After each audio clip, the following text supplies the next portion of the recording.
Three bikers walked into a Montana diner looking for trouble. They found a Navy SEAL instead. What happened next would expose a billion-dollar weapon smuggling operation, topple a criminal empire, and teach the Blood Ravens motorcycle gang a brutal lesson. If you enjoy stories of justice being served, make sure to hit that subscribe button and turn on notifications. Drop a comment below telling us where you're watching from, and get ready. A pack of bikers surrounded a lone beach house in Oregon looking for revenge. They found a Navy SEAL instead. The Pacific waves crashed against the rocky Oregon shoreline as Commander Rachel Martinez stood at her kitchen window, watching the sunset paint the sky in brilliant shades of orange and purple. The isolated beach house had been her sanctuary for the past 8 months since leaving active duty, a place where the constant roar of the ocean could sometimes drown out the memories that still haunted her dreams. The cup of chamomile tea in her hands had gone cold, forgotten as she tracked the 3 motorcycles that had passed by her house for the 3rd time in the last hour. Their engines deliberately thundered louder each time, an obvious attempt at intimidation. Rachel's trained eyes noted every detail: the distinctive emerald green patches on their leather jackets, the illegal modifications to their bikes, the way the lead rider's hand kept straying to his vest pocket. Steel Serpents. The notorious motorcycle gang had been making waves up and down the Pacific coast, but lately, their activities had taken a darker turn. Local news reported missing persons cases spanning from Seattle to San Diego, with witnesses too terrified to speak. Rachel had seen the fear in town when she'd stopped by Chen's general store that morning. "You shouldn't have gotten involved," Lisa Chen had whispered, her eyes darting nervously to the window where 2 Steel Serpents members loitered by their bikes. "These people, they're not just criminals, they're monsters." Rachel had simply paid for her groceries, but her mind was already cataloging details: the fresh bruises on Lisa's wrist, the way her teenage daughter Amy huddled in the stockroom instead of working the register like usual, the burner phones the bikers were distributing to local businesses. Something was very wrong in the small coastal town of Port Harbor, and Rachel's instincts, the same ones that had kept her alive through 5 combat deployments, were screaming that it was worse than anyone suspected. The distinctive rumble of motorcycles grew louder again. This time, instead of passing by, the bikes turned onto her private drive. Rachel set down her teacup, unconsciously adjusting the Sig Sauer P226 concealed beneath her light jacket. After 15 years as one of the Navy's most elite operators, her weapons were as much a part of her as her own limbs. 5 bikes now, not 3. They'd brought reinforcements, confident in their numbers. Amateur move. Through her window, Rachel watched them dismount, noting their positions, identifying threats. The leader, a massive man with a snake tattoo crawling up his neck, carried a chain wrapped around his fist. 2 others had poorly concealed handguns. The 4th gripped a metal baseball bat. The 5th, smaller than the others, stayed back, hands moving nervously. The weak link, Rachel noted. Remember that. "Commander Martinez," Snake Tattoo's voice boomed across her front yard. "We need to have a word about your conversation with Lisa Chen this morning." Rachel remained silent, watching. 5 targets, multiple weapons, limited cover in the yard, but plenty of advantages if she could draw them inside. The house's layout, which had attracted her with its open floor plan and ocean views, could become a tactical advantage. "You've got one chance to walk out here and apologize," Snake Tattoo shouted. "After that, well." He let the chain unwind, letting it clang against the ground. "After that, we stop being polite." Rachel's phone buzzed. A text from Police Chief Sarah Wilson. "Rachel, spotted Steel Serpents heading your way. Need backup?" Rachel typed back quickly. "Negative. Monitor situation only. Something bigger at play here." The chief's response was immediate. "Be careful. These aren't ordinary thugs. We've lost 3 girls from town in the past month."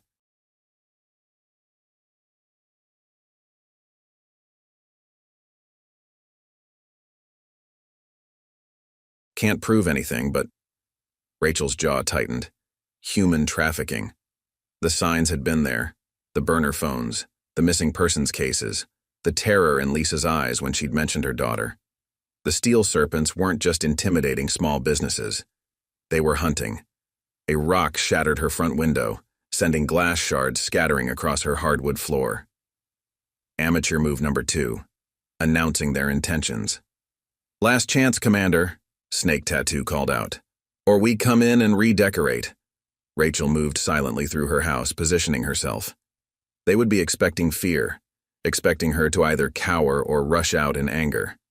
They weren't expecting someone who had spent years training for exactly this type of scenario, someone who had hunted terrorists through the mountains of Afghanistan and the streets of Baghdad. They weren't expecting a Navy SEAL. Another rock crashed through a different window. They were spreading out, trying to surround the house. Rachel allowed herself a small smile. Let them come. Her home was about to become their worst nightmare. "All right, boys," Snake Tattoo's voice carried a cruel laugh. "Let's teach this lady why you don't mess with the Steel Serpents." As boots thundered up her porch steps, Rachel checked her weapon one final time. These men had come looking for an easy target, a woman living alone who dared to ask too many questions. Instead, they'd found someone who'd made a career out of being underestimated, someone who had sworn an oath to protect the innocent.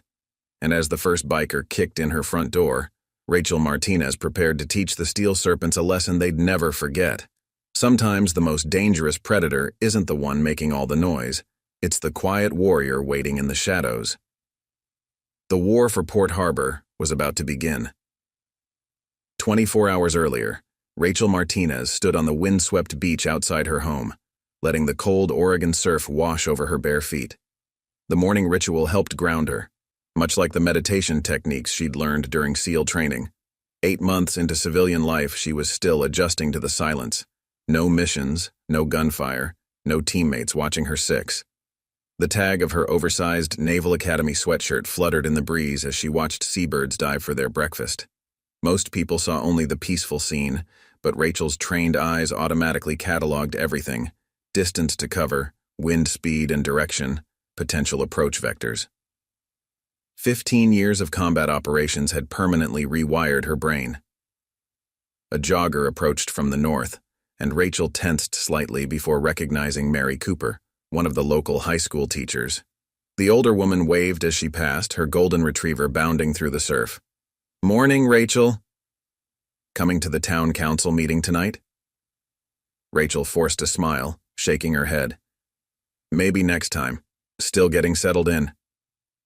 The truth was, she avoided crowds when possible. Too many variables, too many threats to track. Her therapist called it hypervigilance. Rachel called it staying alive. As Mary jogged away, Rachel's hand unconsciously traced the scar along her collarbone, a souvenir from her last mission, the one that had finally convinced her to leave active duty. The mission file was still classified, but the nightmares didn't care about security clearance. The buzz of her phone interrupted her thoughts. A text from her former commanding officer. "Check your email. Something you should see." Rachel headed inside, her modern beach house a stark contrast to the military barracks and forward operating bases she'd called home for so long. The wall of windows facing the ocean had initially made her uncomfortable, too exposed, but the view helped calm her mind on the bad days. Her laptop sat on a sleek desk in the corner, another adjustment to civilian life. No more ruggedized tactical computers or encrypted satellite communications. The email contained a single attachment: a Coast Guard intelligence brief about increased criminal activity along the Pacific coast. Drug running, weapons trafficking, and a disturbing spike in missing persons cases. Rachel's jaw tightened as she read. The pattern was familiar. She'd seen similar operations during anti-trafficking missions in Southeast Asia. Someone was using the rugged coastline for something big, something ugly. A knock at her door interrupted her analysis. Through the security camera feed on her phone, she recognized Tom Chen, owner of the local general store. The elderly man looked nervous, constantly glancing over his shoulder. "Miss Martinez," he said when she opened the door, wringing his hands. "I'm sorry to bother you, but my daughter Lisa, she said you were in the military?" Rachel nodded, noting his agitated state. "Navy. Retired now. It's just, there are these men, this motorcycle gang. They've been pressuring local businesses, demanding protection money. But lately it's worse. They watch my granddaughter Amy when she walks to school, make comments. His voice broke slightly. The police try, but they're overwhelmed. 3 girls from nearby towns have disappeared in the past month. Rachel felt her combat instincts stirring. The Steel Serpents? Tom's eyes widened. You know them? I've heard rumors. She kept her voice calm, non-threatening. Why don't you come in? Tell me everything. Over coffee at her kitchen counter, Tom painted a picture of escalating terror. The Steel Serpents had appeared 6 months ago, initially just demanding protection money. But their operation had grown, become more organized. Now they were pressuring businesses to accept deliveries of unmarked packages, to look the other way when strange vehicles used their parking lots late at night. Last week, Tom whispered, I saw them unloading something at the old cannery. There were voices coming from the shipping containers. Young voices. Rachel's cup stilled halfway to her lips. Did you report it? To who? Half the local police are scared. The other half are paid off. The FBI has bigger concerns than a small coastal town. But when Lisa mentioned you were a veteran, he trailed off, embarrassed.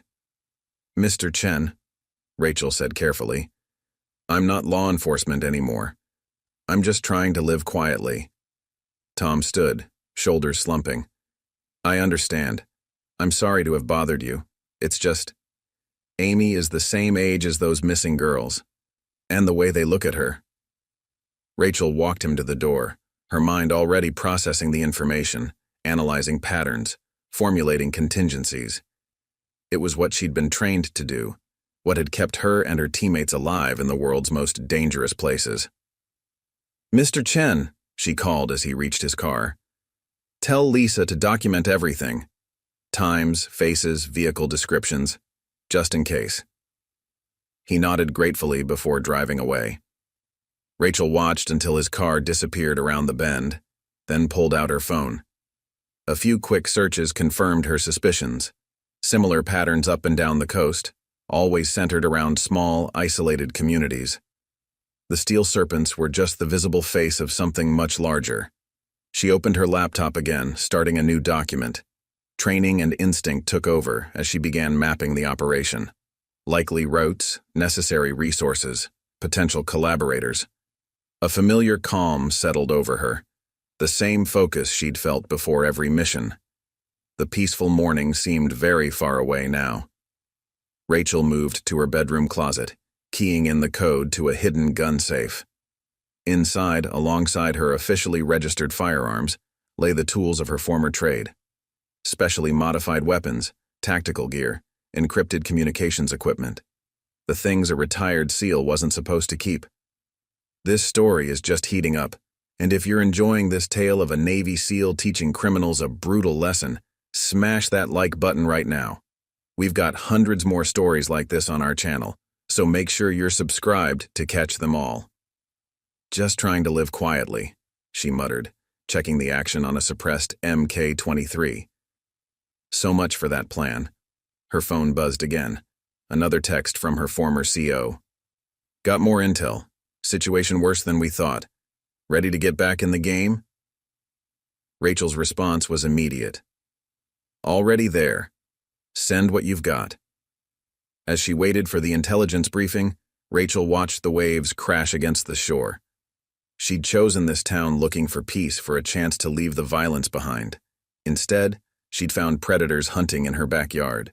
Well, they were about to learn that they weren't the only predators around, and Navy SEALs were at the very top of the food chain. Later that afternoon, Rachel strode into Chen's general store, the bell above the door chiming softly.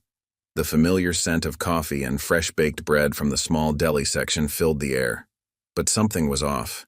The usual warm welcome from Lisa Chen was replaced by tense silence. 2 Steel Serpents members lounged near the counter, their emerald-patched leather cuts marking them as ranking members. The larger one, who Rachel mentally tagged as Scarface due to the distinctive mark across his cheek, was leaning over the counter, far too close to Lisa. Like I was saying, Scarface drawled, boss wants these phones distributed to certain customers. Special customers, if you get my meaning. He pushed a box of burner phones across the counter. No questions asked, no names taken. Lisa's hands trembled slightly as she gripped the counter. I don't think. You're not paid to think, sweetheart, the second biker sneered. Just do as you're told, and maybe we'll forget about that protection payment you're late on. Rachel moved deliberately through the store, selecting items while maintaining awareness of every movement, every angle. Through the store's front window, she spotted 2 more bikers outside, watching the street. 4 targets, all armed, based on their body language and the telltale bulges under their cuts. The store's security camera was dark, disabled probably. Amateur move. It meant no witnesses. "Excuse me," Rachel said politely, approaching the counter with her basket. "I need to check out." Scarface turned slowly, his eyes traveling over Rachel in a way that made her fingers itch for her concealed cig. Well, you must be the new girl in town, living in that fancy beach house." His smile didn't reach his eyes. "Don't get many seals around here." "So they'd done their homework. Interesting." "Just grocery shopping," Rachel replied, her voice neutral. She set her basket on the counter, noting how Lisa seemed to shrink further away from the bikers. "See, that's funny," Scarface said, moving to block her path. "Because word is you've been asking questions, poking around in business that ain't yours." Rachel met his gaze calmly. "Everything okay, Lisa?" Before Lisa could respond, the second biker stepped forward. "Lady, this is a private conversation. Why don't you—" His reach for Rachel's shoulder never connected. 15 years of combat training took over as she grabbed his wrist, using his own momentum to slam him face first into the counter. Her other hand simultaneously drew her cig, keeping it low but trained on Scarface. "Don't," she advised quietly as he reached for his own weapon. Through the window, she could see the other 2 bikers rushing in. "Your friends come through that door? This gets messy." Scarface's face twisted with rage, but he was smart enough to read the situation. A former SEAL at point-blank range? Those weren't odds anyone survived. "You just made a big mistake," he snarled. "Do you have any idea who you're messing with?" "Do you?" Rachel's voice remained calm, but her eyes were cold. "Because right now you've got 2 choices. Leave the store, take your phones, and we forget this happened, or find out exactly why SEALs have the reputation we do." For a long moment, nobody moved. Then Scarface raised his hand slowly. All right, we're going, but this ain't over." "Actually," Rachel replied, "it is. Tell your boss this store is off limits. In fact, tell him Port Harbor is off limits." "You threatening the Steel Serpents?" Scarface laughed harshly. "Lady, you've got no idea what's coming." Rachel smiled, but it didn't reach her eyes. "Neither do you." She maintained her stance as they backed away, dragging their dazed companion. Only when she heard motorcycles roaring into the distance did she holster her weapon. Lisa sagged against the counter, tears in her eyes. "Oh, God, what did you do? They'll be back. Lisa." Rachel's voice was firm but gentle. "Where's Amy?" At school." "Why?" "Get her. Pack some clothes. You and your father are staying at my place tonight." "But—" "They'll be back," Rachel agreed. "But not tonight. They'll need time to report to their boss, plan their response.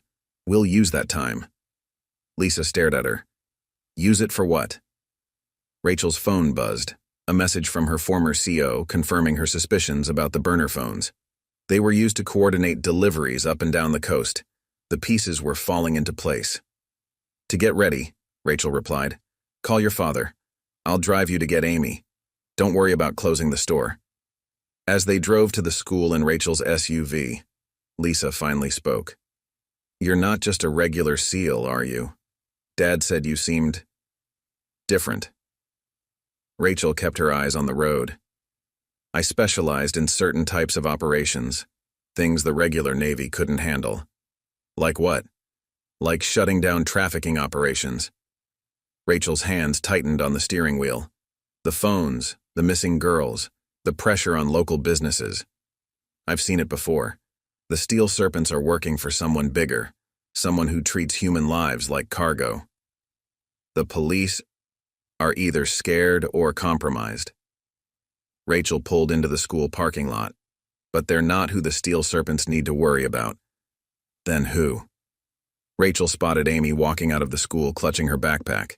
The teenager looked over her shoulder repeatedly, scanning for threats just like Lisa had done in the store. No child should have to live in that kind of fear. Me, Rachel said quietly. They need to worry about me. As they drove home, Rachel's tactical mind was already processing scenarios, making plans. The Steel Serpents would come in force next time, trying to make an example of her. They'd expect to find a lone woman who'd gotten lucky once. Instead, they'd find a warrior who'd spent her career hunting the world's worst predators. And this time, the predators had been foolish enough to come to her. Her phone buzzed again. Her CO had sent satellite imagery of suspicious vessel movements along the coast. The operation was bigger than anyone suspected. Good. Because Rachel Martinez hadn't left the SEALs because she was tired of fighting. She'd left because she was tired of fighting other people's wars. This one was personal. Rachel's beach house transformed into a command center as evening approached. Lisa and Amy settled into the guest rooms while Tom Chen paced nervously in the kitchen. Through her security cameras, Rachel watched the sun sink toward the horizon, painting the ocean blood red. Her secure laptop pinged with an incoming video call. Rachel accepted, and the scarred face of Captain Marcus Rodriguez filled the screen. Her former commanding officer looked older than she remembered. "Rach, got some intel you need to see. How secure is your location?" "Compromised," she replied, glancing at the Chen family. "But clean for now. What have you got?" Marcus's image was replaced by surveillance photos. Steel Serpents aren't just some local gang. They're part of a sophisticated trafficking network. We've been tracking similar operations in Asia and Eastern Europe. Same patterns, same methods. Rachel studied the images. Cargo ships, shipping containers, carefully documented transfers. They're using the small ports, places without major customs presence. Exactly. Local gangs provide muscle and cover, while the real operation happens right under everyone's nose. Marcus's face reappeared. "But here's where it gets interesting. Remember Viktor Petrov?" Rachel's hand unconsciously touched the scar on her collarbone. "Hard to forget. That op in Kosovo cost us 3 good men. Well, look what our satellite picked up last week." The screen showed a grainy image of a man stepping off a private jet at a small airstrip 50 miles up the coast. Even with the poor quality, Rachel recognized Petrov's distinctive build. "He's running this?" Rachel's mind raced through implications. That explains the professionalism. The Steel Serpents are just the visible piece. "Bigger than that," Marcus continued. "We think Petrov's operation has corrupted officials all along the coast. Police, customs, local government. That's why conventional law enforcement can't touch them." Rachel heard Lisa gasp behind her. She'd approached quietly during the conversation. "The mayor," Lisa whispered. "He started pushing for port expansion right after the Steel Serpents arrived. Said it would bring jobs." "It'll bring something," Rachel muttered. She turned back to Marcus. "What's the play here? I'm assuming this isn't an official operation." Marcus's expression was grim. "Officially, I'm nowhere near this. Politically too sensitive. But unofficially." He paused. "Remember the team from Bahrain?" "Ghost team?" Rachel leaned forward. "They're still operational. Very unofficial, very deniable. They've been tracking Petrov's network. If you're willing to play ball, they could use a local asset. Someone who knows the territory." Before Rachel could respond, her perimeter sensors pinged. Multiple motorcycles approaching. "Got to go," she told Marcus. "Send me everything you've got on Petrov's operation. And Marcus? Ghost team might want to expedite their timeline." She closed the laptop as Lisa rushed to the window. "There's at least 10 of them." 15, Rachel corrected calmly, checking her security feeds. 3 on the beach access road, 4 on the main drive, 8 holding back as reserve. She turned to Tom. "Get your family to the panic room. Code is 7194. Don't open it for anyone but me." "What are you going to do?" Amy asked, her voice trembling. Rachel moved to her gun safe, retrieving additional magazines. Teach them why you don't corner a seal. As the Chen family hurried downstairs, Rachel's phone buzzed with a text from Police Chief Wilson. Steel Serpents moving en masse toward your location. Need backup? Negative, Rachel replied. But you might want to be conveniently unavailable for the next hour. Another buzz. Marcus had sent the files on Petrov. Rachel did a quick scan, her jaw tightening at what she saw. The trafficking operation was even bigger than she'd suspected. Port Harbor was just one of dozens of similar operations along the coast. The roar of motorcycles grew louder. Through her cameras, Rachel watched them surround the house. Scarface was back, along with a new figure, a giant of a man whose leather cut bore the title Enforcer. Commander Martinez, the enforcer's voice boomed across her yard. You disrespected the Steel Serpents today. Time to learn some manners. Rachel moved silently through her house, positioning herself. They would expect fear or bravado. They wouldn't expect calculated precision. Her phone buzzed one final time. Marcus again. Ghost team can be on site in 4 hours. Try to stay alive. Rachel smiled grimly. 4 hours? She'd only need 1. The enforcer's voice carried again. Last chance, Commander. Come out now or we do this the hard way. Rachel checked her weapons one last time. The hard way. They had no idea what that really meant. They were used to intimidating civilians, to operating through fear and violence. But Rachel Martinez wasn't a civilian. She was a Navy SEAL who'd hunted terrorists through the mountains of Afghanistan, who'd disrupted trafficking rings in Southeast Asia, who'd faced down worse threats than a gang of thugs with delusions of power, and now they'd brought the fight to her home. Through her security feeds, Rachel watched them spread out, trying to surround the house. Amateur move. They were silhouetting themselves against the sunset, making themselves perfect targets. All right, boys, the enforcer called out. Let's show this lady what happens when you mess with the Steel Serpents. As boots thundered up her porch steps, Rachel felt the familiar combat calm settle over her. These men thought numbers gave them power. They were about to learn that true power came from training, from discipline, from the kind of experience you could only gain through years of real combat. They had come looking for an easy target. Instead, they had found a predator. And as the first window shattered, Rachel Martinez prepared to give the Steel Serpents a lesson in why Navy SEALs were the most feared warriors on Earth. The battle for her home was about to begin. The first biker crashed through Rachel's front door expecting resistance. Instead, he found darkness and silence. The moon had risen over the ocean, casting long shadows through the broken windows. "Clear!" he called out, sweeping his flashlight across the seemingly empty living room. 4 more Steel Serpents followed him in, their boots crunching on broken glass. Amateur move. From her position in the shadows of the kitchen, Rachel watched through her tactical monocle.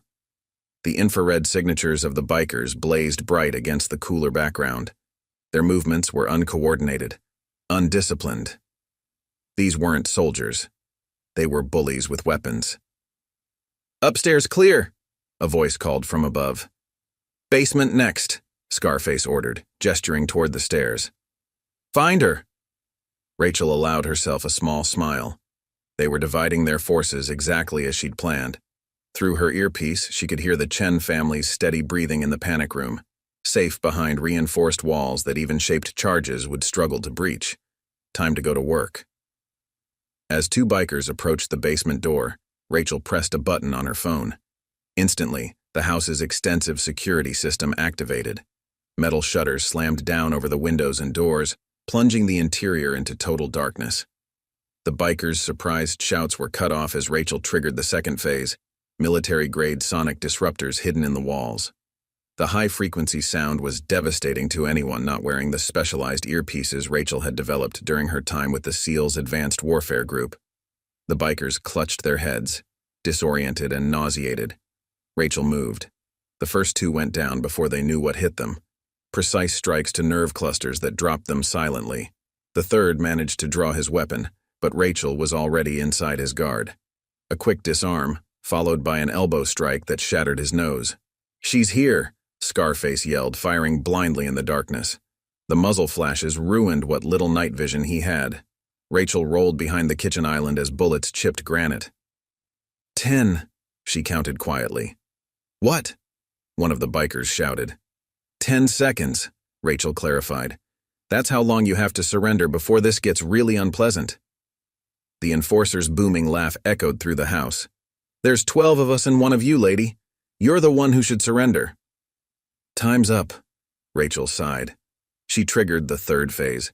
The house's sprinkler system activated, but instead of water, it sprayed a fine mist of CS gas. Rachel's filtered breathing mask protected her as the bikers began coughing and retching. Moving through the chaos like a ghost, Rachel systematically eliminated threats. A throat strike here, a joint lock there. Each movement was precise, efficient, designed to incapacitate without killing. She'd seen enough death in combat. This was about sending a message. The enforcer proved more resilient than his men. Despite the gas, he managed to grab Rachel's arm as she took down another biker. His massive fist swung toward her head. Bad move. Rachel slipped inside his guard, using his own momentum to throw him over her hip. The giant crashed through her coffee table with a satisfying crunch. Before he could recover, she had him in a chokehold. Listen carefully, she told him as consciousness began to fade from his eyes. When you wake up, tell Petrov that Port Harbor is off limits.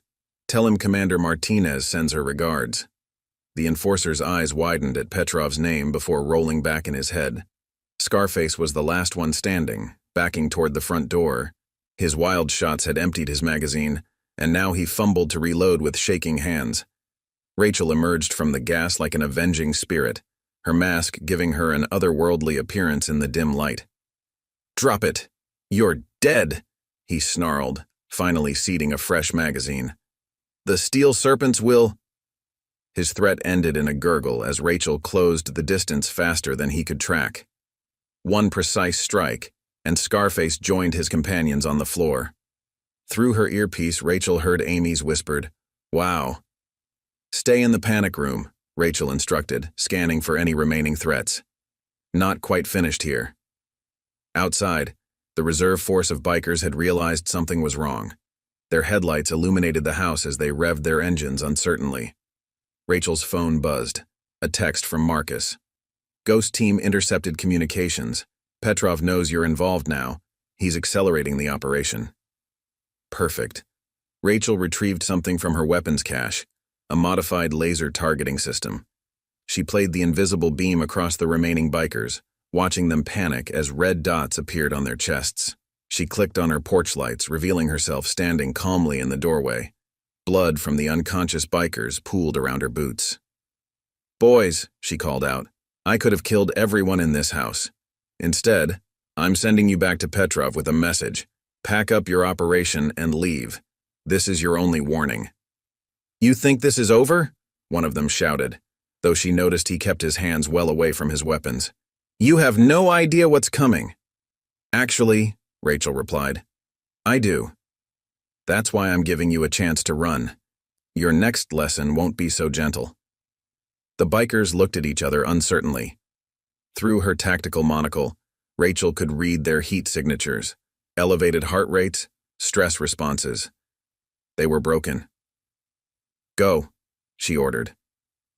They went, engines roaring as they retreated into the night.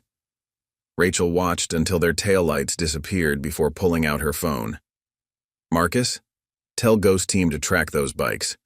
They'll lead us right to Petrov's operation. She paused. And get me everything you have on Port Harbor's mayor. It's time to start pulling threads. Inside, Rachel found the Chen family emerging cautiously from the panic room. Amy stared at the unconscious bikers with a mixture of fear and awe. Are they dead? Lisa asked. Just sleeping, Rachel assured her. They're more valuable conscious.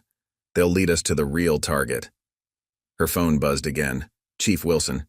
Just got reports of Steel Serpents fleeing town en masse. What did you do? Rachel looked at her ruined living room, calculating repair costs. Just had a quiet chat about manners, but Chief, you might want to increase patrols around the port tomorrow night. I have a feeling things are about to get interesting. Tom Chen surveyed the damage with wide eyes. What happens now? Rachel checked her weapons as distant sirens began to wail. Now we get proactive. The Steel Serpents were just the beginning. Time to show Petrov why you don't bring your war to a SEAL's hometown. The real battle for Port Harbor was about to begin. Dawn painted the Oregon coast in shades of gray as Rachel surveyed the aftermath. Police had taken the unconscious bikers into custody, though she suspected they wouldn't stay there long. Port Harbor's corruption went deep. Her phone buzzed with an encrypted message from Marcus. Ghost team tracked the survivors. You were right. They led us straight to a compound 20 miles up the coast, sending coordinates. Rachel studied the satellite imagery. The location was perfect, an abandoned lumber mill nestled against the cliffs, with private dock access and multiple escape routes. She could see why Petrov had chosen it. Commander? Chief Wilson approached, looking uncomfortable. Got something you should see. The police chief led Rachel to her cruiser, checking to ensure they weren't overheard. Mayor called an emergency council meeting for noon, says it's about recent criminal activity in town. Let me guess, Rachel said. He's pushing for outside help? Maybe suggesting the Steel Serpents provide private security? Wilson's eyes widened. How did you? Because that's how Petrov works. His operations follow a pattern. First, the gang creates problems. Then corrupt officials propose solutions. Solutions that give Petrov's people more control. Jesus, Wilson ran a hand through her graying hair. What are we dealing with here? Rachel showed her the satellite images. See these shipping containers? They're modified. Ventilation systems, hidden compartments. Perfect for human trafficking. The Steel Serpents are just muscle. The real operation is much bigger. I can call the FBI. They're compromised, Rachel cut her off. At least the local office. That's why Petrov's so confident. He's bought protection at every level. Wilson absorbed this, her face hardening. So what's the play? Rachel's phone buzzed again. This time a message from an unknown number. Commander Martinez. My name is James Wright, Ghost Team Leader. Ready to get to work? The play, Rachel told Wilson, is we stop reacting and start hunting. But I'll need your help. Over the next hour, they planned in Rachel's kitchen while Lisa made coffee. Rachel laid out what she knew about Petrov's operation, the trafficking routes, the corrupt officials, the movement of merchandise through small ports. Tonight's council meeting is key, Rachel explained. Petrov will want to consolidate control after last night's debacle. That means the mayor will push through emergency measures, probably including private security contracts. And once they have official authority, Wilson began, they can operate in the open, no more sneaking around. Rachel checked her watch, which means we have 8 hours to gather evidence and prepare our countermove. Her secure laptop pinged with an incoming video call. The face that appeared was younger than Rachel expected. James Wright looked more like a college professor than a Spec Ops leader. Commander, he nodded, my team's in position. We've identified multiple high-value targets at the lumber mill compound, including what appears to be a command center. Petrov? Negative, but intel suggests he's arriving tonight. Apparently, you got his attention. Rachel smiled grimly. Good. What assets do you have in play? 6 operators, top-tier gear. We've been building this case for months, but Petrov's always one step ahead, usually disappears before we can move. Not this time, Rachel said. He's committed here. The Port Harbor operation is too valuable to abandon. Wright raised an eyebrow. You sound confident. Because for once, we have what Petrov doesn't. Home field advantage and nothing to lose. Rachel outlined her plan. Ghost Team would maintain surveillance while she and Wilson gathered evidence on local corruption. When Petrov arrived, thinking he was coming to restore order, they'd spring the trap. Bold, Wright commented, but risky. If anything goes wrong, it won't, Rachel assured him, because we're not just going after Petrov. We're going to expose everyone, the mayor, the corrupt officials, all of it. No one for him to hide behind. Her phone buzzed with an update from Marcus. Intercepted communications confirm Petrov arriving 2100 hours, bringing heavy security. Perfect. The more resources Petrov committed, the harder it would be for him to escape when everything fell apart. Chief, Rachel turned to Wilson. I need you to attend that council meeting. Act normal, but record everything. When this breaks, we'll need evidence that can't be buried. Wilson nodded grimly. Already planned on it. But Rachel, some of my officers are on the take. If they realize what we're doing, let me worry about that. Rachel checked her weapons. Just be ready when everything goes down. As Wilson left, Rachel's laptops pinged with new intelligence. Ghost Team had mapped the lumber mill's security, personnel deployments, patrol patterns, surveillance systems. It was professional, sophisticated. They're expecting trouble, Wright observed. After last night, they'll be ready for anything. Rachel allowed herself a small smile. They're expecting a direct assault. Former military thinking. They won't be looking for what we're actually going to do. Her phone buzzed one final time, a message from Lisa Chen. Rachel, overheard something at the store. Steel Serpents are moving special cargo tonight. Something about making up for lost time. Rachel's jaw tightened. They were accelerating their operation, trying to clear out evidence before things got hot. That meant innocent lives were at stake. Right, she addressed the Ghost Team leader. Change of plans. We move tonight during the council meeting. Petrov's people will be divided, trying to maintain security in town while protecting the compound. That's less time to prepare. Sometimes the bold move is the safe move. Rachel cut him off. They're expecting us to be cautious, to gather intel and plan. We're going to show them why that assumption is a mistake. She could almost see Wright's tactical mind processing the possibilities. Finally, he nodded. Agreed, my team will be ready. After ending the call, Rachel stood at her window, watching waves crash against the shore. In 12 hours, everything would change. Either Petrov's operation would be exposed or... Number failure wasn't an option. Not with innocent lives at stake. Not in her town. Her phone buzzed again. Commander, Wright had texted. Why do I get the feeling you're not telling us everything about the plan? Rachel smiled. Some things were better left as surprises. Time to go hunting. The Port Harbor Town Hall buzzed with nervous energy as Rachel watched from the back, dressed in civilian clothes that concealed her tactical gear. Mayor Richard Hayes stood at the podium, his expensive suit a stark contrast to the working-class crowd. In light of recent violence, Hayes announced, I'm proposing emergency measures to ensure public safety. The Steel Serpents Security Corporation has generously offered their services. You mean the same thugs who've been terrorizing our businesses? A voice called out. Rachel recognized Tom Chen, standing despite Lisa's attempts to pull him back down. Hayes forced a smile. Mr. Chen, I understand your concerns, but these unfortunate incidents were caused by a few bad actors. The corporation itself is a legitimate security firm. Rachel's earpiece crackled. Ghost 1 to Commander. Movement at the compound. Multiple vehicles departing. Right on schedule. She keyed her mic. Track them. Chief Wilson, you're up. Police Chief Wilson stood, her voice carrying authority. Mayor Hayes, before we vote on any emergency measures, perhaps you'd like to explain these.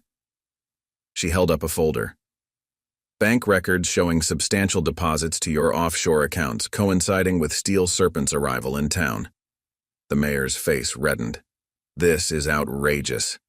I'll have your badge. Actually, Wilson continued, I've already forwarded copies to the state police and FBI, along with evidence of human trafficking operations using our port. Chaos erupted in the chamber. Rachel watched Hayes grab his phone, no doubt trying to warn Petrov. But the signal jammers Ghost Team had planted around town were already active. Ghost 2 reporting. Convoy spotted heading for the docks. They're moving their merchandise early. Rachel moved toward the exit, speaking quietly into her mic. All units, execute Phase 1. Chief Wilson, keep Hayes contained. Right, your team has green light. Outside, Rachel mounted her motorcycle, a custom-modified BMW built for pursuit. Through her tactical helmet's heads-up display, she tracked multiple targets converging on the port. Commander, Wright's voice came through clear. My team is engaging at the compound. Petrov's people are scrambling, just as you predicted. Rachel gunned the engine, weaving through back streets. The Steel Serpents would be using their usual route to the docks, trying to evacuate their human cargo before law enforcement caught up. They weren't expecting someone to be waiting. The first explosion lit up the night as Ghost Team hit the compound. Rachel smiled grimly. Wright's people were creating the perfect diversion, making Petrov's organization look one way, while the real strike came from another. "Contact," Ghost 3 reported. "Heavy resistance at the compound. They've got professional security, military-grade weapons." "Stay focused," Rachel instructed. "Keep them busy. Make them commit their forces." Her HUD highlighted movement ahead, 3 unmarked vans escorted by Steel Serpents riders. The convoy was moving fast, desperate to reach their waiting boat. Time to introduce some chaos. Rachel triggered the first trap. Caltrops deployed from her bike's hidden compartments, shredding the escort's tires. As bikes went down, she accelerated past the chaos, drawing her modified sidearm. 3 precise shots disabled the lead van's engine. The second van swerved, trying to escape, but Rachel had planned for this. A cable she'd strung across the road at precisely the right height caught the van's roof rack, bringing it to a brutal stop. "Police units moving in," Wilson reported. "We've got Hayes and 3 council members in custody. They're singing like birds, trying to cut deals." The third van managed to reach the dock, but that was part of the plan too. Rachel dismounted, moving like a shadow through the shipping containers. "Ghost lead," she called quietly. "Status?" "Compound secured," Wright reported, sounding slightly out of breath. "Multiple arrests, intel seized, but Petrov's not here." "I know." Rachel watched as armed men emerged from the van, escorting terrified teenagers toward a waiting yacht. "He's here." Viktor Petrov cut an imposing figure, his expensive suit incongruous on the dirty dock. "Quickly," he barked in his thick accent. Before what?" Rachel's voice carried across the water. "Before someone stops you?" Petrov's security team spun, weapons raised, but Rachel was already moving. The first guard went down to a throat strike. The second caught a knee that shattered his ribs. "Commander Martinez," Petrov called out, backing toward his yacht. "I should have known. Kosovo wasn't enough of a lesson?" Rachel touched her collarbone scar. "Funny. I was about to say the same thing."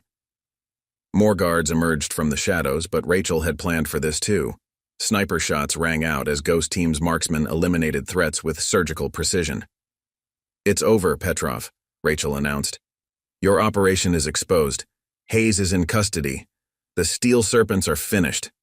"Nothing is over," Petrov roared, drawing a pistol. "You think this is my only operation?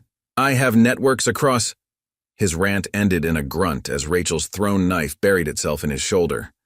The gun clattered to the dock. "Actually," Rachel approached the fallen crime lord, "I know all about your networks. Right now, Ghost Team is uploading everything from your compound servers. Every operation, every corrupt official, every trafficking route." Petrov's face went pale. "You can't—" "I already did." Rachel zip-tied his hands. "See? Kosovo taught me something too. Don't just cut off the head. Burn the whole thing down." Police sirens wailed in the distance as Rachel's phone buzzed with updates. Similar operations were being rolled up all along the coast, Petrov's carefully built empire crumbling in real time. "Commander," Wright reported, "we've secured the compound. Found their records, dates, names, every girl they trafficked. It's enough to put them away forever." Rachel watched as Wilson's officers led away Steel Serpents members and rescued teenagers. The victory felt good, but something still nagged at her. "It was too easy," she muttered. "Commander?" Wright questioned. "Petrov's too smart for this. He always has a backup plan." Right on cue, multiple explosions rocked the docks. Through the smoke, Rachel spotted more heavily armed men emerging from other ships. She smiled grimly. "Now it gets interesting." Gunfire lit up the night as Petrov's backup team attacked the docks. Rachel dove behind a shipping container, dragging the wounded crime lord with her. "You think I didn't prepare?" Petrov laughed through bloody teeth. "These men are Spetsnaz trained, former Russian special forces, not like your amateur bikers." Rachel keyed her comm. "Ghost Team, status?" "Taking heavy fire," Wright reported. These guys are good. Professional tactics, top-tier gear. Through her tactical display, Rachel counted at least 20 operators moving in coordinated patterns. This wasn't random violence. This was a trained extraction team. "Bring me Petrov," a voice shouted in accented English. "Kill the rest." The voice triggered something in Rachel's memory. She risked a glance around the container, using her monocle's enhanced vision. Her blood ran cold. "Marcus," she called urgently over her secure channel. "The backup team leader. It's Dmitry Volkov." A pause. "You're sure?" "Hard to forget the man who gave me this scar." Rachel touched her collarbone. "He was with Petrov in Kosovo. The mission that had gone wrong. The operation that had cost 3 of her teammates their lives. That night in Kosovo had been a trap, and Volkov had been the trap setter. "Ghost team," Rachel ordered.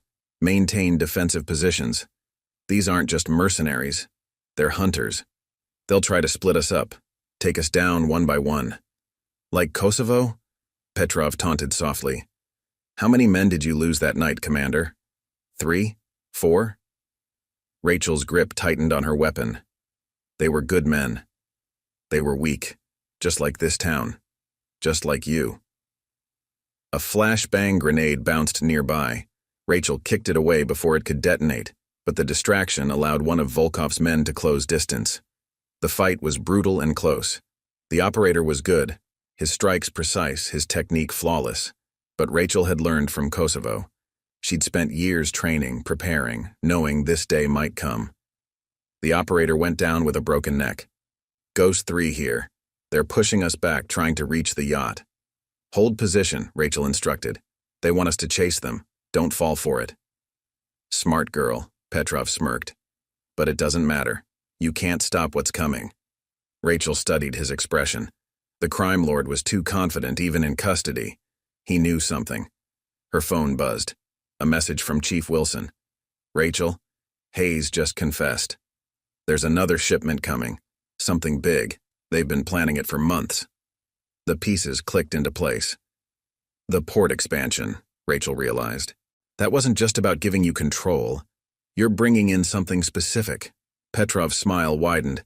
"In 1 hour, a cargo ship will dock carrying 200 workers from Eastern Europe. By morning, they'll have disappeared into your precious country, and there's nothing you can do about it." Rachel's mind raced. The port was too exposed for a direct assault. Volkov's team had them pinned down, and somewhere out there, a ship full of innocent lives was approaching. "Commander," Wright's urgent voice. "We've got another problem. Patrol boat approaching from the north, heavily armed." Rachel risked another look. Through her tactical display, she could see the sleek vessel cutting through the waves. More of Volkov's men coming to outflank them. But something wasn't right. "Marcus," she called. "That patrol boat, check its registry." A moment later. "It's one of ours. Navy Special Warfare Unit, very unofficial. Seems someone called in a favor." Rachel smiled. "Ghost team, prepare to shift fire. Our backup just arrived." The patrol boat's deck guns opened up, forcing Volkov's men to scatter. Rachel used the chaos to move, dragging Petrov toward police lines. "You think this changes anything?" he snarled. "Volkov will free me. The shipment will arrive. Your precious town will still burn."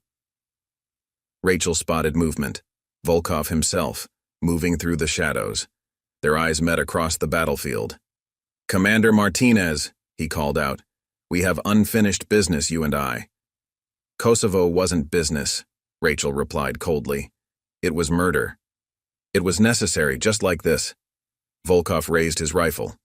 "Some people need to learn their place." The shot caught Rachel in the chest, the impact knocking her back. But the advanced body armor under her tactical gear absorbed the round. Another lesson from Kosovo. Always be prepared. Rachel rolled, returning fire.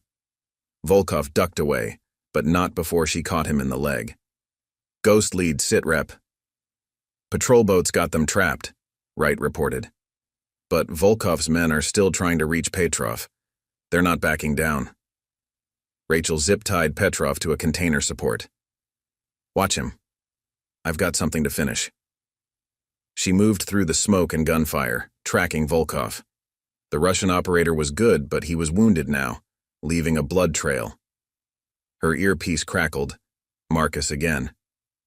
Rachel, satellite shows that cargo ship 20 minutes out. We're running out of time. Then I'll make this quick. She found Volkov behind a warehouse trying to stem the bleeding in his leg. His rifle came up as she approached. Here we are again, he growled. But this time, your team isn't here to die for you. Rachel's voice was ice. Number this time, it's just you and me. The way it should have been in Kosovo. Volkov's finger tightened on the trigger. Your teammates died screaming. Did you know that? They begged for mercy. You're lying. Rachel's aim remained steady. I heard the radio recordings. They died like warriors, protecting civilians to the end. And now you'll die the same way. Noble, foolish, alone. Rachel smiled coldly. That's where you're wrong, Volkov. I'm not alone. On cue, sniper fire from Ghost Team's positions forced Volkov to dive for cover, but Rachel was already moving.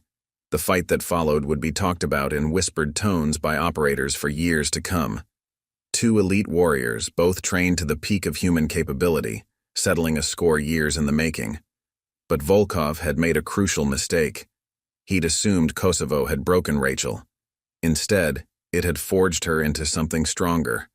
When it was over, Volkov lay unconscious and Rachel stood victorious. But there was no time to savor the win. Somewhere out there, a ship full of innocent lives was approaching, and Rachel Martinez had a promise to keep. Ghost Team, she called, checking her weapons. Let's finish this. Rachel stood at the port's control center, watching radar signatures through her tactical display. The cargo ship was 15 minutes out, maintaining its steady approach despite the chaos at the docks. Ghost Team positions, she ordered. Ghost 1 through 3 on the east pier. Clean shots on the approach. Ghost 4 and 5 covering the harbor mouth. Ghost 6 maintaining overwatch on our Russian friends. The captured Spetsnaz operators were secured, along with Petrov and Volkov. Port Harbor police had their hands full processing prisoners and rescued trafficking victims, but the night's work wasn't done. Commander, Wright approached, his gear showing signs of the recent battle. That ship's not going to dock willingly, and we can't risk a firefight with hostages on board. Rachel checked her specialized gear one final time. That's why we're not going to fight them. What's the play? You ever hear how they got packages into Berlin during the Cold War? Wright's eyes widened. You're not serious. Rachel smiled grimly. Ghost Team, here's the plan. That ship is carrying 200 innocent lives. We're getting them all out. No casualties, no collateral damage. She laid out the operation with practiced precision. It was audacious, borderline insane. The kind of mission that would either become a legend or get them all killed. Questions? She finished. Yeah, Ghost 3 chimed in. Have you completely lost your mind? Probably, but it'll work. Because they're expecting a frontal assault. Tactical teams, patrol boats. They're not expecting this. Her phone buzzed. Marcus, sending final intel. Ship's manifest identifies it as the Star of the East. Registered in Panama but flying a Liberian flag. Crew of 20, all suspected hostile. Facial recognition just came back on the captain, Wright added. Former Russian naval officer. He won't surrender without a fight. He won't get one, Rachel replied. She turned to the assembled team. Check your gear. We move in 5. As the operators dispersed, Wright lingered. Commander, what happened in Kosovo? It wasn't your fault. Rachel's hand moved to her scar. 3 good men died because we didn't see the trap, because we thought we were ready for anything. And now? She checked the specialized equipment she'd had Marcus airdrop in. Now we're going to show them what happens when you really are ready for anything. The night had grown darker, storm clouds gathering offshore. Perfect conditions for what came next. Ghost Team, final checks, Rachel ordered. Ghost 1 through 3, maintain cover fire positions. 4 and 5, prepare for water insertion. 6, keep our friends comfortable. Her tactical display showed the ship's approach. 14 minutes until it reached the harbor mouth. "Chief Wilson," Rachel called over the radio. "Status in town?" "Haze broke completely," Wilson reported. "Gave up everything. Dates, contacts, the whole network. State police are moving on corruption targets up and down the coast." "And the Chen family?" "Safe at the station. Lisa wanted me to tell you. Thank you." Rachel allowed herself a moment of satisfaction. The Steel Serpents were finished. Petrov's organization was crumbling, but the most dangerous part was still to come. "Ghost Lead," she addressed Wright. "Your team's done its job. If you want to sit this last part out—" "With respect, Commander, shut up. We started this together. We'll finish it together." Rachel nodded, grateful. "All right, gear up. Time to make some history." The specialized equipment was cutting edge, some of it still classified. Stealth diving gear, thermal masking suits, acoustic suppressors. The kind of toys most operators only dreamed about. 10 minutes to contact, Ghost 3 reported. Ship maintaining course. No sign they suspect anything. Rachel moved to the edge of the pier, checking her rebreather. "Remember, minimal comm chatter once we're in position. Hand signals only." "What about the hostages?" Wright asked. "If they panic—" "They won't." Rachel's voice was firm. "Because we're not just going to rescue them, we're going to give them hope." The storm clouds opened up, rain beginning to fall. Through her tactical display, Rachel watched the ship's massive form emerge from the darkness. "Look alive, people," she ordered. "History starts now." The plan was precise, timed to the second. As the Star of the East entered the harbor, Ghost Team would execute a coordinated strike unlike anything in naval special warfare history. No direct assault, no firefight, just shadows in the night moving with surgical precision. 5 minutes, Ghost 1 reported. Currents picking up. Rachel finished her final equipment check. The specialized gear felt familiar, comfortable, like coming home. "Commander," Wright said quietly, "even if this works, there will be others. Other organizations. Other traffickers." "Good." Rachel's smile was predatory. "Because after tonight, they'll know exactly what happens when they target the wrong town, when they push the wrong person." "And what is that?" Rachel looked at the approaching ship, her mind already mapping entry points and extraction routes. They learn that sometimes the most dangerous predator isn't the one making threats or flexing power. Sometimes it's the quiet warrior who's been watching, waiting, preparing. Like a Navy SEAL drinking coffee in a small-town diner? Exactly. Rachel checked her dive computer. Ghost Team, ready positions, time to go hunting. The rain intensified as operators moved into position. Through her tactical display, Rachel could see heat signatures moving on the ship, crew members oblivious to what was coming. "Commander?" Marcus's voice crackled in her ear. "Satellite shows no patrol boats within 50 miles. You've got a clear window." "Copy that." Rachel moved to the pier's edge. "Ghost Team, final check. Weapons tight, suppressors on. We do this clean." The Star of the East's massive form loomed closer, its running lights reflecting off the choppy harbor water.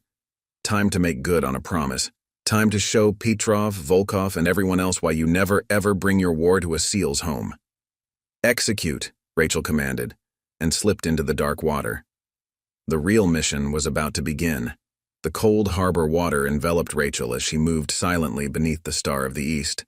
Her specialized gear masked her heat signature, making her invisible to the ship's thermal sensors. Through her tactical display, she tracked Ghost Team's positions, 5 shadows converging on their target.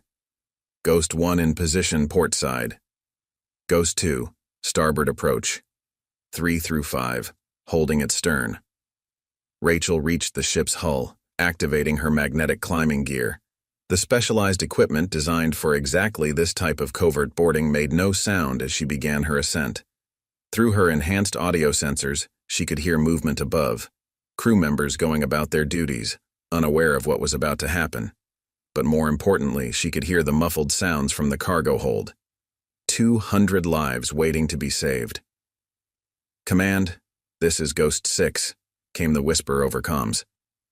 "Target vessel's crew is maintaining normal patterns, no indication they've spotted us." Rachel reached the main deck, using her tactical monocle to scan for threats. 3 armed guards patrolling, weapons ready but movements casual. They weren't expecting trouble here so close to their destination. Amateur mistake. Execute Phase 1, Rachel ordered softly. Ghost team moved with precise coordination. Synchronized suppressors coughed quietly as the deck guards went down simultaneously, caught completely unaware. Team members emerged from different points around the ship's perimeter, securing the fallen guards before they could make a sound. Deck clear, Wright reported. Moving to Phase 2. Rachel accessed the ship's schematics on her tactical display. The hostages would be in the forward cargo hold, but first they needed to secure the bridge and engine room. Any alert to the harbor authorities would bring exactly the kind of attention they didn't need. Ghost 1 and 2 take the bridge. 3 and 4 engine room. 5, with me to the hold. Maintain radio silence unless emergency. The team split up, moving like wraiths through the ship's passages. Years of training and experience showed in every movement. No wasted motion, no unnecessary risks. Rachel and Ghost 5 encountered their first real resistance outside the cargo hold entrance. 4 armed men, obviously professional security rather than regular crew. They were alert, weapons ready. Rachel signaled to Ghost 5, indicating her plan. The operator nodded once. The flashbang detonated precisely between the guards, the specialized design limiting its effect to a narrow cone. Before the men could recover, Rachel and Ghost 5 struck from opposite directions. The fight was brief and silent. Martial arts techniques refined through years of special operations training proved devastatingly effective. 4 unconscious bodies were quickly secured. Bridge secured, Wright's whispered report came through. Captain and officers contained. Engine room clear, Ghost 3 added. Engineers are cooperating. Rachel approached the cargo hold's heavy door, her heart pounding not from exertion but from what she knew she'd find inside. Her tactical sensors detected multiple heat signatures. Dozens of people crowded into the confined space. Remember your training, she instructed Ghost 5. These people have been through hell. No sudden movements, no raised voices. The lock's electronic keypad yielded quickly to her specialized decoder. As the door swung open, Rachel was hit by the smell. Too many people in too small a space, fear and desperation thick in the air. Frightened eyes looked up from the darkness. Men, women, even teenagers, huddled together on makeshift bedding. Some shrank back, expecting more abuse. Others showed tiny sparks of hope. Rachel removed her tactical mask, letting them see her face. "It's okay," she said softly in several languages. "We're here to help. You're safe now." Ghost Team's other operators reported in, confirming the ship was fully secured. No casualties, no alarms raised, just like they'd planned. But Rachel knew they weren't finished. There would be protocols, fail-safes, if the ship didn't dock on schedule. Right on cue, her tactical sensors picked up new contacts approaching by water. "Command, multiple vessels approaching," Ghost 6 reported urgently. "High-speed boats, heavily armed, looks like backup security." Rachel smiled grimly. She'd been counting on this. "Chief Wilson," she called over comms. "Execute Phase 3. Suddenly, the harbor erupted with light as hidden police boats revealed themselves. The State Police Tactical Unit Wilson had quietly positioned earlier sprang into action, intercepting the incoming security boats. "Ghost Team, begin evacuation procedures. Get these people to the secure transport vessels." As her operators began carefully moving the rescued trafficking victims, Rachel made her way to the bridge. The ship's captain, the former Russian naval officer, glared at her with undisguised hatred. "You have no idea what you've done," he spat. "The people we work for are finished," Rachel cut him off. "Right now, police units are rolling up your entire network. Petrov, Volkov, the Steel Serpents, they're all in custody. Even your friends in law enforcement and government can't help anymore." She leaned close, her voice cold. "But please, tell me about the people you work for. I'm always looking for new targets." The captain's face went pale as he realized the truth. This hadn't been a simple raid or law enforcement operation. This had been a carefully planned dismantling of an entire criminal empire, and it had all started because they'd made the mistake of targeting the wrong small town, of pushing the wrong retired Navy SEAL. "Ghost lead," Rachel called. "Status on the evacuation?" "First group away safely," Wright reported. "Local medical team standing by. We'll have everyone off in 20 minutes. Rachel watched through the bridge windows as police boats dealt with the would-be security response. Everything had gone exactly as planned. Almost everything. Her tactical sensors picked up one final approaching signal, a helicopter coming in fast and low. "Commander," Marcus's voice crackled over comms. "We've got a problem. Thermal imaging shows someone very interesting on that chopper. Someone who should be in custody." Rachel checked her weapons. "Petrov? And Volkov. Looks like they had one more backup plan." Rachel smiled. Perfect, because she had one more plan too. The final battle for Port Harbor was about to begin. The helicopter thundered over the harbor, searchlight cutting through the rain. Rachel watched from the Star of the East's bridge as Petrov's final gambit approached. "Ghost team, maintain evacuation priority," she ordered. "Get those people to safety. This one's mine." "Commander," Wright protested, "you can't take them alone." "Not alone," a new voice cut in. Chief Wilson's patrol boats were moving to surround the ship. Port Harbor takes care of its own now. Rachel's tactical display tracked the helicopter's approach. Through enhanced imaging, she could see Petrov and Volkov aboard, along with several heavily armed men.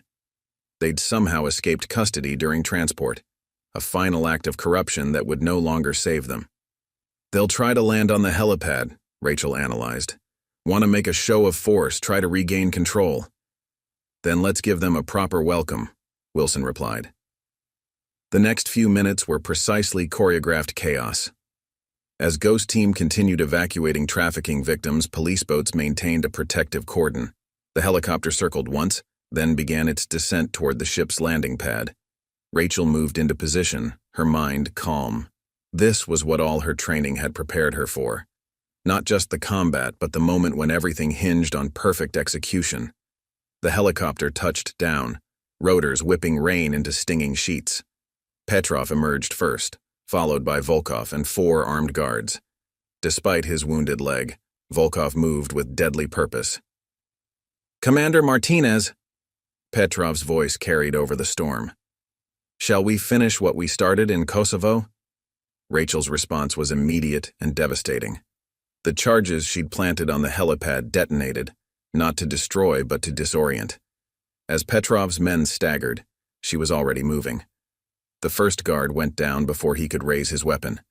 The second managed to fire, but Rachel was no longer there, a ghost in the rain, striking from unexpected angles. Volkov recovered quickly, his Spetsnaz training showing as he tracked her movement.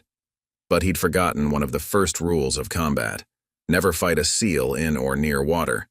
Rachel used the wet deck to her advantage, sliding under his fire while simultaneously disarming the third guard.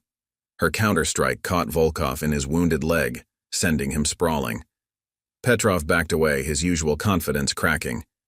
"You think this changes anything? I have connections." "Not anymore." Rachel's voice was cold as she engaged the fourth guard. "Check your phone.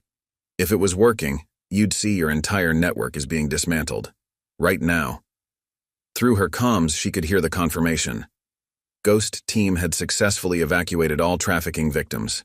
Police units were conducting simultaneous raids up and down the coast. The corruption that had protected Petrov's operation was being burned out, root and branch. "It's over," Rachel announced, standing over the fallen guards. "Your operation is finished. Your allies are arrested or running, and your backup plan just failed." Volkov struggled to his feet, drawing a hidden blade. "Nothing is over while I still breathe." The fight that followed would be remembered by everyone who witnessed it. 2 elite warriors, their previous battle left unfinished, now meeting in final combat. Rain-slicked deck, lightning flashing overhead, the fate of Port Harbor hanging in the balance. But Volkov had made a crucial mistake. He was fighting for pride, for power, for a criminal empire built on human suffering. Rachel Martinez fought for home. When it ended, Volkov lay unconscious and Petrov knelt in surrender, his empire in ruins, his plans shattered. "Commander," Ghost 6 reported, "last of the trafficking victims safely away. Medical teams are treating them now." "Port Harbor police units reporting in," Wilson added. "Remaining Steel Serpents arrested. We've got confessions, evidence, everything we need." Rachel secured the prisoners as dawn began breaking over the ocean. The storm was passing, like the darkness that had gripped her town. "What happens now?" Wright asked, joining her on deck. Rachel watched the sun rise. "Now Port Harbor rebuilds. Stronger. Safer." "And you?" She smiled. "Someone needs to make sure nothing like this happens again. Not here, not anywhere along this coast." Her phone buzzed. A message from Lisa Chen. "Town's gathering at the diner. Emma wanted me to tell you there's fresh coffee waiting." Ghost team began cleanup operations as Rachel rowed back to shore. The town she'd chosen for a quiet retirement had become something more, a symbol of resistance against those who would prey on the innocent. At Murphy's Diner, she found the town's people celebrating. Chief Wilson was there, along with her deputies.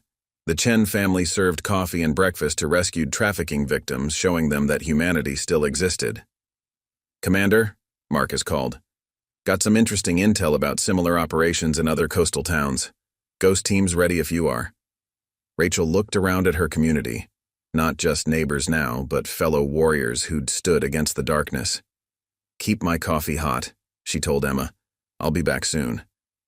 Because sometimes the most dangerous person isn't the one making threats or flexing power. Sometimes it's the quiet warrior who chooses to stand and fight, who shows others they can do the same. And in a small Oregon port town, that warrior had found more than retirement. She'd found a purpose. "Ghost team," she called, checking her weapons. "Mount up. We've got work to do."